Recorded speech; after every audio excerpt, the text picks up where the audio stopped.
Julie Kosowski. She is a daughter of a Holocaust survivor. She is the founding member of SEDEF, the only anti-Zionist Jewish synagogue in the country. And she is a longtime activist and a proud anti-Zionist mother. Julie, welcome to the stage.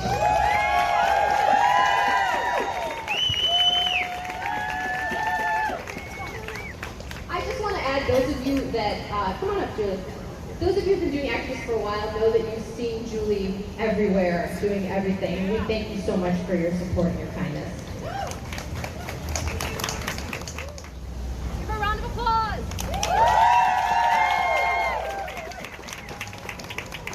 Thank you all. You're very beautiful.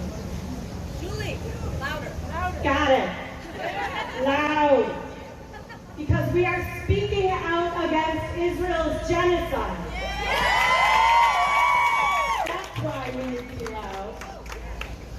The desecration of the non-existent graves of my grandparents must not be desecrated by the House equating anti-genocide protests with anti-Semitism.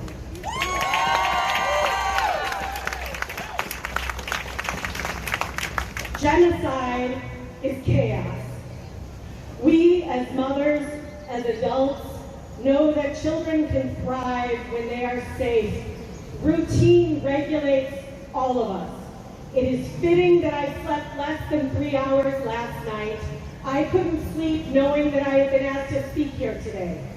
That these women I have been working with in the Coalition for Ethical Reporting on Palestine trusted me to take up space and use my voice, my witness, to speak here today.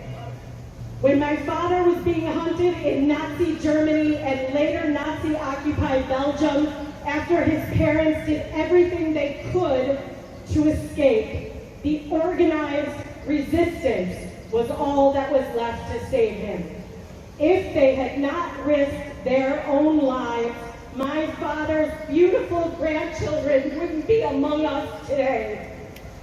We are here to speak our truth and take up space. We are here to crowd out ignorance and hatred and ultimately genocidal violence. We are here to expose the ugly underside of business as usual on Michigan Avenue. Business as usual must be interrupted because people are dying and we are the resistance. We are not alone. We stand with all of the students all over the world, setting up encampments on their campuses, demanding divestment, demanding that we act to protect, united by our refusal to be distracted by anything other than the genocidal violence taking place in Gaza using our tax dollars. To support genocidal violence. This isn't the first time, nor is it the only genocide taking place in the world. Like the mothers of the disappeared in Argentina, we will continue to show up in the public square. We will show up in the college squads, in the quads, in the streets, in our governmental offices, anywhere where we can demand to divest from the death cult, especially one that is financed with our tax dollars. We will do this to end the chaos. We will do this to return the children of Palestine to their routines, the routines that have been disrupted from their lives for over 75 years. We are here participating in this vigil with all of our organizational partners. It doesn't matter how many of us stand here at this very moment. Each one of us represents many others who could not physically be here. The organization that coordinated this vigil is the Coalition for Ethical Reporting on Palestine. Part of our mission statement reads, we aim to hold media outlets accountable for a fair and comprehensive representation of the Palestinian narrative, combating dehumanizing portrayals, and ensuring inclusive reporting on Palestine. We are the content that will free us. That is why we are here on Michigan Avenue again at a visible vigil honoring Palestinian mothers during genocide. We are triumphant in taking up space to crowd out indifference and silence. The narrative will be reframed and reclaimed by those that step up to push back.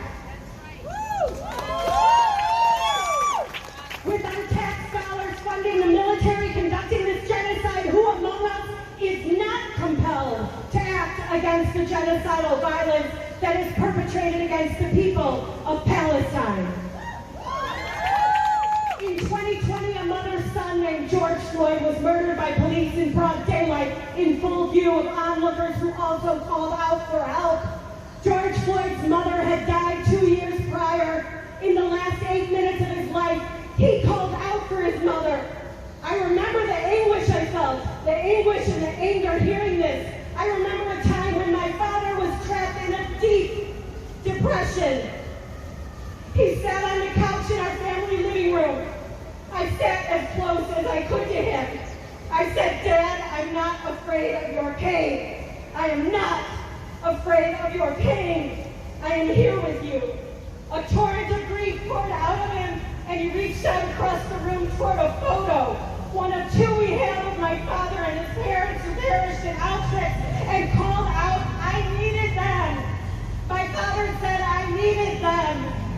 We bear witness to the mothers of Gaza and of Palestine. We are not afraid of their pain. Their pain transforms into the strength of our resistance, and our resolve deepens and widens.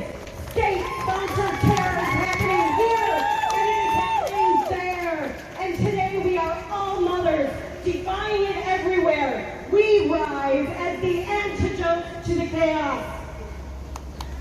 My daughter's grandfather was born on December 7, 1933 in Nazi Germany. Rafat al-Arir, the beloved writer and teacher, was killed on December 7, 2023. My father survived a genocide. Rafat al-Arir did not.